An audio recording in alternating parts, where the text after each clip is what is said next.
Muy buenas noches, Manuel Quiles Cruz aquí desde la Ciudad de México, transmitiendo para ustedes el día de hoy. He estado en la Cámara de Diputados, en el foro Educación Obligatoria, Necesidades de Cambio, y he estado trabajando algunos aspectos porque el día de mañana me toca participar. Y hoy aquí desde la Ciudad de México, temprano, ya la Cámara de Diputados recibía en su puerta número 1 de visitantes, recibía a los participantes, a los asistentes. Este día, 21 de noviembre de 2018, dio inicio el Foro de Educación Obligatoria Necesidades de Cambio. El día de mañana continuará la segunda jornada y tendré una participación en la mesa Formación Inicial de Maestros junto a Ruth Mercado y dos compañeros más, Adalberto Rangel de la Universidad Pedagógica Nacional y Óscar Cortés Jiménez de la hoy benemérita Escuela Nacional de Maestros.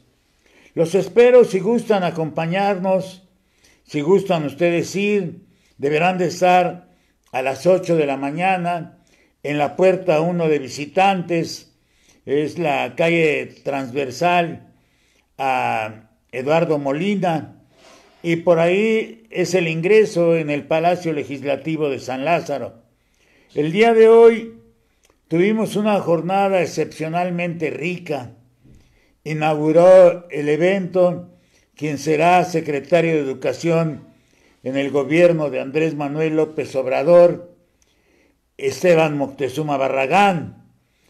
Las palabras iniciales fueron otorgadas por el doctor Juan Pablo Arroyo del Instituto Belisario Domínguez del Senado de la República. Él será el próximo subsecretario de Educación Media Superior. La diputada profesora Adela Piña Bernal, presidente de la Comisión de Educación de la 64ª legislatura de la Cámara de Diputados, nos regaló pormenores de lo que se pretende alcanzar con este foro. Un auditorio lleno en el edificio un auditorio que fue llegando poco a poco, pero que no terminaba de ingresar al recinto legislativo. Encontramos compañeros que llegaron de varios estados de la República, con propuestas independientes de profesores, también hubo como propuestas independientes como el caso de los maestros que se agrupan en el sindicato único, ellos llaman Sindicato Unificado de Maestros y Académicos del Estado de México. Platiqué con Luis Zamora Calzada sobre esa crónica que ya me habían platicado la distinguida maestra Laura Colín de la zona sur del Estado de México, sobre ese maestro y el grupo de valerosos profesores que comenzaron la lucha por la libre sindicación, donde la convicción y la fortaleza de los ideales los hicieron independientes del sindicato de maestros que responden al Estado de México. Luis Zamora Calzada se ha convertido en el vocero de las generaciones que callaron sus inconformidades, que no quisieron o que no pudieron hacer públicas sus ideas y prefirieron guardar silencio. Casi hablábamos de la conciencia creativa del pedagogo de hoy que se identifica con la libertad, dando con el ideal de vivir para ser libres. Interesante charla así de rápido, pero me sentí satisfecho porque además encontré a muchos de mis alumnos de diferentes momentos, a quienes ayudé a obtener su título con los cursos que daban en la unidad UPN 095 Azcapotzalco, o a quienes fueron mis alumnos de grupo, o a quienes han tomado cursos conmigo en otros momentos. Muchos maestros de la coordinadora en el auditorio y otros entre los ponentes de esta histórica jornada. Saludo a Laura Colín y Lupita Marván, Me hubiera gustado verles aquí en el Palacio Legislativo. Estuvo también con nosotros el grande maestro mexicano Romeo Froilán Caballero Ramos. Y por supuesto, también estuvieron los diputados de Morena que pertenecen a la Comisión de Educación de la Cámara de Diputados, la comisión más importante para el magisterio mexicano. La primera mesa de trabajo de 8 que se van a presentar, hoy se presentaron 4, pero en la primera mesa se presentó el ingeniero Manuel Pérez Rocha, toda una personalidad educativa. Estuvo Gilberto Guevara Niebla y estuvo Sergio Gómez Navas, nuestro amigo y compañero de la unidad 094 Ciudad de México. Sergio estuvo sensacional con sus propuestas, haciendo un recorrido jurídico que respondió a la pregunta generadora: ¿educación para qué? Pero de Sergio voy a hablar el día de mañana de manera muy especial y quiero hacer rápidamente un recorrido de lo que el creador de la Universidad Autónoma de la Ciudad de México, Manuel Pérez Rocha, que es un gran conocedor de la educación mexicana, nos planteó. Y nos planteó de una manera muy sencilla.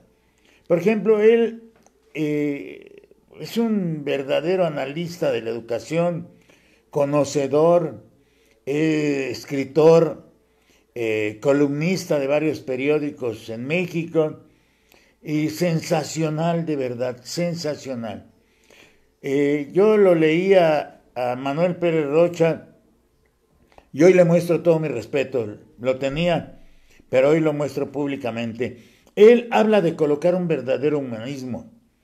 Habla de una cuestión que yo he venido trabajando también, que trabajó inclusive Francisco Melo Cerecedo, un maestro de Chicontepec, que fue egresado de la Nacional de Maestros y de la Normal Superior de México, y que fue mi director de secundaria en la secundaria 58 en Casas Alemán. Y ya desde el principio de los 80 del siglo pasado, quiere decir que ya casi 40 años, Francisco Melo Cerecedo hablaba de humanizar a la educación. Y eso es lo que hoy nos dijo el ingeniero Manuel Pérez Rocha: colocar un verdadero humanismo y humanizar a la educación. El segundo punto que él abordó tuvo que ver con el problema histórico que tenemos en el país, la lectura y la escritura. Es un problema histórico, pero también requiere muchas aristas para poder apoyarse. Y lo que hace Manuel Pérez Rocha es proponer el fomento a la lectura y a la escritura. Esto yo lo había venido platicando, como lo comentaba yo hace rato, con líderes de esta organización del Estado de México, porque técnicamente ellos han hecho también algunos trabajos. Y el fomento a la lectura y a la escritura, como otros problemas, es un problema histórico a resolver. El tercer punto que aborda Manuel Pérez Rocha me parece muy interesante porque trata de hacer de la escuela un espacio de expresión. Y lo que él pretende es introducir la pedagogía de la pregunta. Es decir, parece chistoso, pero hay que crear niños preguntones. De por sí que preguntan todos los niños, pero como lo plantea Manuel Pérez Rocha, implica la pregunta que genera nuestro estudiante, nuestro niño. Es decir, pareciera que lo está ubicando en la tradición socrática de preguntar. Y yo a todos estos puntos le puse atención porque creo que algunos de ellos van a quedar o deben de quedar en la redacción de un documento final. Ese es mi punto de vista. Habla Manuel Pérez Rocha de la pedagogía de la discusión. Es decir, que para poder enseñar a nuestros estudiantes y para poder aprender sin necesidad de cuestiones así como marcan muy tradicionales, que él no lo dice, pero yo lo uso para este video, él dice que hay que introducir las grandes discusiones que han existido en la humanidad. Y eso me parece interesante. Es decir, hacer un catálogo de discusiones que se hayan dado en la humanidad es interesante. Y junto a estos, el quinto punto es el manejo del error.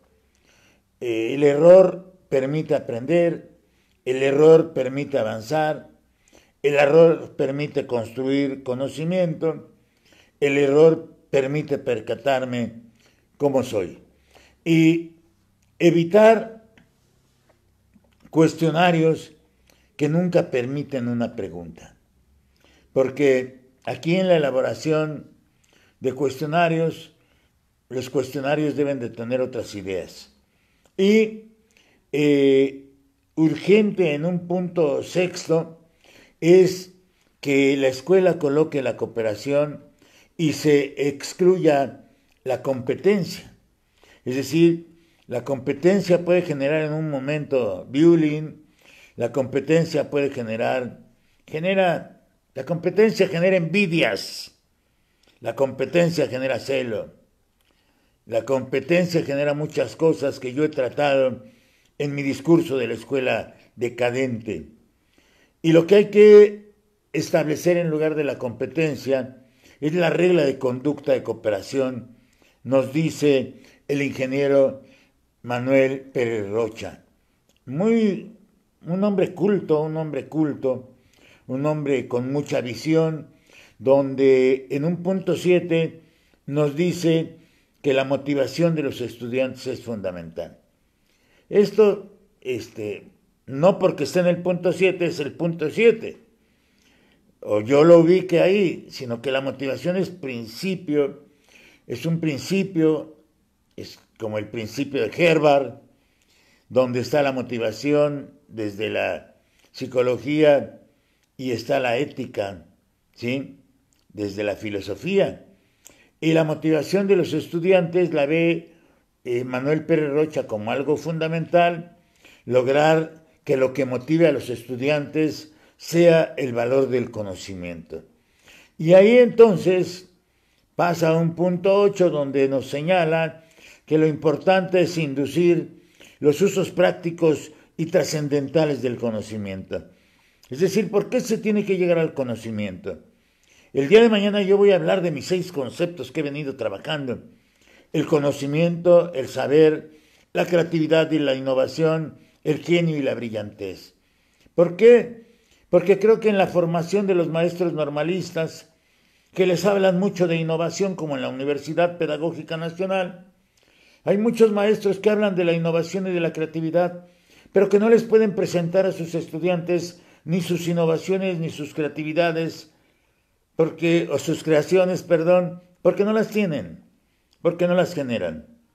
Entonces, ese es un problema. Entonces hay que evitar el valor de cambio del conocimiento. Evitar premios y castigos que busquen disciplinar a los estudiantes. Es decir, lo que habría que analizar ya como en un punto 10, analizar la supuesta meritocracia. El que tiene más logros tiene más mérito. ¿Será correcto eso? No es lo mismo logro que mérito. ¿Sí? Muchos tienen méritos y tendrán logros. Y esta discusión es la que hay que ir generando para ver qué se puede hacer con los niños en educación básica, media y superior, con los jóvenes y con los adultos. Y lo que hay que fomentar son las humanidades. Por eso analizaba Manuel Pérez Rocha, que ha trabajado mucho en la educación superior. Yo tengo la idea de que Manuel Pérez Rocha participa en la generación de los SHs en los 70s en la Universidad Nacional Autónoma de México. Y aquellos SHs tenían un origen muy interesante, la lectura. Aprendían historia a través de la lectura. Recuerdo todavía aquellos libros de Espartaco Alché y de Nerón a Nixon, generadas las antologías desde el CCH. Claro que yo conocí las antologías en los 60s, generadas por el grupo que llegó a la Ciudad de México proveniente de Ciudad Guzmán, Jalisco, en los centros regionales experimentales. Pero todo lo que está planteando Manuel Pérez Rocha a mí me parece muy importante. Por otro lado, Gilberto Guevara Niebla, que pertenece todavía a la Junta de Gobierno del Instituto Nacional para la Evaluación de la Educación, cosa que algunos con razón o sin razón están criticando, pero Gilberto Guevara Niebla va a ser el próximo subsecretario de Educación Básica. Va a ser el próximo subsecretario de Educación Básica. No relaciono las cuestiones personales de pláticas con estos personajes porque van a ocupar responsabilidades nacionales. Y lo que hace Gilberto Guevara Niebla es que la educación hace un planteamiento en el que la educación debe atacar los grandes problemas educativos, los grandes problemas del país, en tanto que nosotros tenemos el quinto sistema educativo más grande. Y la verdad que echar a andar, yo hice unos videos hace tiempo, porque yo analizaba el primer día de actividades técnicas, comentaba yo con maestros tanto de Yucatán como de Veracruz o de Tijuana o Mexicali, comentaba lo que significa echar a andar un sistema educativo nacional. Estamos hablando de más de 30 millones de niños y jóvenes, de adolescentes, hablando nada más de educación básica y media superior. Es decir, que un cuarto de nuestra población tal vez está en edad escolar y pertenece al sistema educativo nacional, donde los programas y los planes, el plan de estudios, se echan a andar el mismo día, a la misma hora en todo el país. Y eso también es importante porque no es tan fácil el manejo educativo en nuestro país. Todos creen que la educación ya se lanza y ya resuelve el problema, pero resulta que no es así. Porque también hay una serie de problemas fuertes, como lo señala Guevara Niebla, y que los conocemos como la pobreza, la violencia, la democracia como un problema, la economía y que sirve para un desarrollo próspero y equitativo. Entonces lo que exigen todos estos problemas y lo que se exige desde la educación, hoy que Gilberto Guevara Niebla va a ser subsecretario de Educación Básica, es y son los cambios sustantivos en el sistema educativo. Andrés Manuel López Obrador resume la cuarta transformación en 2 palabras: honestidad y justicia. Y lograr orientación del cambio, esta idea para lograr esa orientación del cambio debe de estar basada en la justicia. Porque la pregunta que hace Guevara Niebla tendría que ver con cómo se puede construir una sociedad más igualitaria. Y diversos problemas también se observan no nada más como la pobreza, la violencia, la democracia o la economía, sino problemas en los niños. Hay conocimientos, por supuesto, hay condiciones a socializar, hay niños con problemas, acompañados de problemas, adultos que generan problemas en los niños, hay niños que llegan con desventajas y hay niños que llegan con ventajas a las escuelas, hay niños silenciosos y hay niños que hablan. Es decir, ustedes como maestros, yo como profesor, conocemos el tipo de niños que está en la escuela, ¿sí? Hay niños más desenvueltos, hay niños que sabemos que son macheteros para el estudio, muy comprometidos, muy disciplinados. Hay otros que están alejados de esa condición. Y todo ese planteamiento que va haciendo Guevara Niebla lleva a observar o a generar otra pregunta: ¿cómo lograr combatir la desigualdad de origen? Porque muchos niños tienen una desigualdad de origen y la investigación educativa y maestros también están preocupados por la educación temprana. Muchas de mis estudiantes trabajan en Cendis. Muchas de mis estudiantes trabajan en guarderías privadas. Perdón por usar el término de guardería, no es correcto. Sería centro de desarrollo infantil. y le dan importancia a la educación inicial. Y desde ahí la educadora ve que hay niños que se esfuerzan y no aprenden, porque tienen una serie de deficiencias o de limitaciones originales. Niños que se pueden desempeñar en el pensamiento concreto y niños a los cuales se les dificulta el pensamiento abstracto. Desde ahí hay que cambiar las prácticas educativas, dice Gilberto Guevara Niebla. Una pedagogía que se preocupe por el aprendizaje y por el no aprendizaje. Porque lo que nos han colocado es que tienen que aprender. Y efectivamente, tienen que aprender. ¿Y qué con los que no aprenden?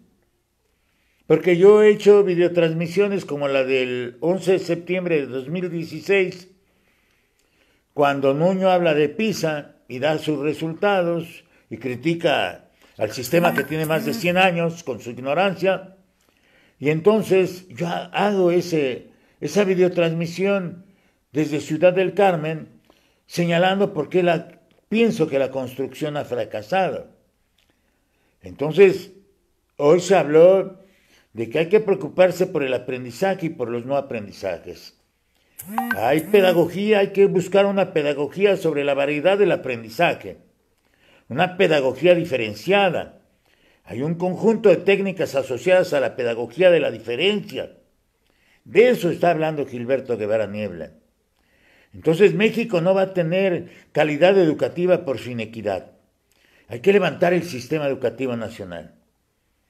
Y levantar el sistema educativo nacional tiene que ver con cosas que yo voy a señalar mañana. También.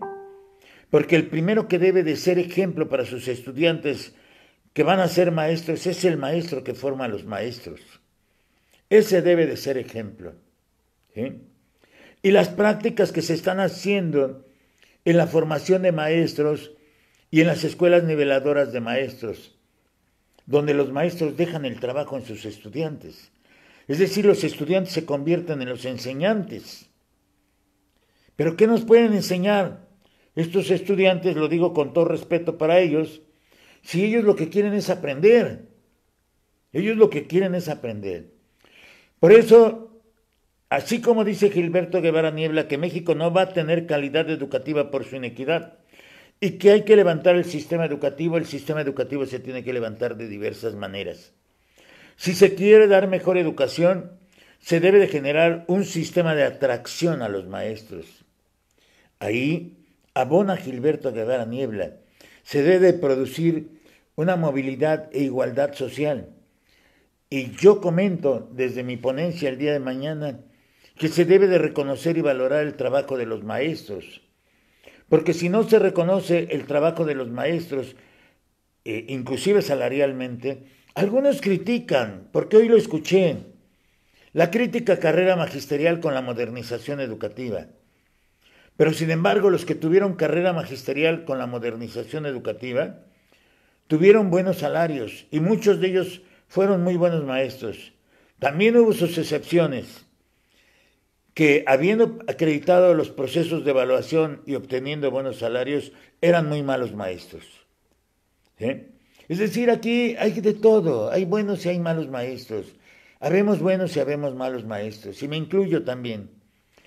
Desde ahí, producir esta movilidad, esta igualdad social y colocar el afecto. Se está insistiendo mucho en esta parte, pero no en la parte que viene en los aprendizajes clave como educación socioemocional. Es decir, hay que humanizar, dice Manuel Pérez Rocha y dice Gilberto Guevara Niebla, hay que generar el afecto, porque el afecto puede evitar la violencia. Quienes no reciben afecto están más propensos a la violencia. El afecto es necesario. El afecto es necesario porque hay que mejorar las relaciones y promover valores. Entonces, esta pedagogía del afecto, y el sábado que me entregaron un reconocimiento, me llamó mucho la atención, porque ya me lo habían dicho varios maestros, y lo hago sin afán de presumir, pero me decían que yo practico mucho la pedagogía del halago. Y entonces ahora, identificándome con ideas de Manuel Pérez Rocha y de Gilberto Guevara Niebla, Pues en cada escuela se tiene que hacer un ambiente amable. Y esto también yo lo digo mañana en mi ponencia. Las escuelas formadoras de maestros y las niveladoras de maestros deben demostrarse amables entre los compañeros. Pero sucede una cosa casi inevitable en las instituciones. Surge el celo, surge la envidia, surge el chisme, surge la inquina y la indolencia. Las simulaciones, como dice Froilán Caballero. Hay un juego de simulaciones, ¿sí?, de gente que hace que trabaja pero no trabaja. Y lo que dice Gilberto Guevara Niebla es que hay que hacer de cada escuela un ambiente amable. Se necesita el ambiente amable para controlar la violencia y para combatir la frustración. Porque desde mi punto de vista la frustración viene porque las cosas no se hacen como yo quiero que se hagan. Y como no se hacen como yo quiero que se hagan, me frustro. Entonces, también esta relación entre violencia y frustración que está marcando Gilberto Guevara Niebla, porque nos viene hablando de los niños. Y estoy escuchando un discurso que me parece coherente. Los niños que reprueban, por ejemplo, se les margina y se les estigmatiza. Todos tenemos limitaciones para el aprendizaje. Nadie puede decir que es la chucha cuerera. Todos tenemos limitaciones para aprender. Algunos tenemos una memoria casi fotográfica y la uso para poder reflexionar y para poder criticar. Pero nunca es mi intención de primera aprenderme las cosas de memoria. Pero también sé que tengo limitaciones en otros campos del aprendizaje. Y cuando esto sucede en nuestros estudiantes, la amargura y la frustración vuelven a aparecer. Entonces, dice Guevara Niebla, se dispara la violencia y las rivalidades lo que generan es violencia. Por eso las rivalidades en la escuela entre maestros, por eso las rivalidades entre maestros en educación superior, ¿sí? No dejan hacer, pero no permiten hacer y ni hacen. No participan, pero quieren que se les tome en cuenta. Y esto se empata con mi discurso de la escuela decadente, que también mañana voy a comentar. Por eso la amargura y la frustración aparecen y disparan la violencia, y las rivalidades generan violencia también. ¿Y qué pasa con la educación media? ¿Sí? O con la media superior, donde la escuela muchas veces se vuelve monótona. Cosas que no tienen sentido aprender. Pero ahí está la secundaria y ahí están los bachilleratos. La democracia, entonces, exige entender que la política es un asunto de todos. Ciudadanos y representantes, formando el cuerpo político. Y no me dejarán mentir quienes estuvieron conmigo hoy en el Palacio Legislativo, que todo lo que estoy marcando en el video lo he marcado casi fotográficamente en mis publicaciones de Facebook. Y desde ahí, toda esta idea que tomé de Manuel Pérez Rocha, de Gilberto Guevara Niebla, donde los dos nos hablan casi de una educación ciudadana, donde queremos que los niños participen en los problemas de su comunidad y donde se dé la forma de pensar, las formas de dialogar, las reflexiones y los eventos solidarios entre sujetos. Esto es algo de lo que se comentó hoy en la primera mesa. Podría yo reseñar las 4 mesas, pero me parece que esto es muy importante y que el día de mañana comentaré pues la ponencia del doctor Sergio Gómez Navas Martínez, que estuvo sensacional y que no hubo alguien, ni los diputados que estuvieran ahí, que refutara algún concepto de los que jurídicamente nos presentó para manejar su ponencia. Que hubo inconformidad después, sí hay inconformidad, Porque Sergio Gómez Navas Martínez está muy claro que la ley del servicio profesional docente no va a cambiar en tanto no haya otra propuesta. Y López Obrador todavía no toma posesión, todavía no protesta el cumplir y hacer cumplir los mandatos de la ley mexicana. Entonces ya cuando llegue López Obrador, entonces esto será otra cosa. Pero mientras, ni modo que rinda un informe de 6 meses de presidente electo. Pero Sergio Gómez Navas Martínez nos ilustró perfectamente bien. Y la Universidad Pedagógica debe de estar orgullosa de tener a un compañero maestro como Sergio Gómez Navas en sus unidades. Felicidades a Sergio Gómez Navas. Mañana voy a hablar sobre lo que él propone y les agradezco mucho su atención. Los esperamos mañana en el Palacio Legislativo, puerta número 1 de visitantes, 8 de la mañana. El evento empieza a las 9 de la mañana y es muy tardada la entrada. Soy su servidor, Manuel Quiles Cruz. Muy buenas noches, maestros. Hasta mañana.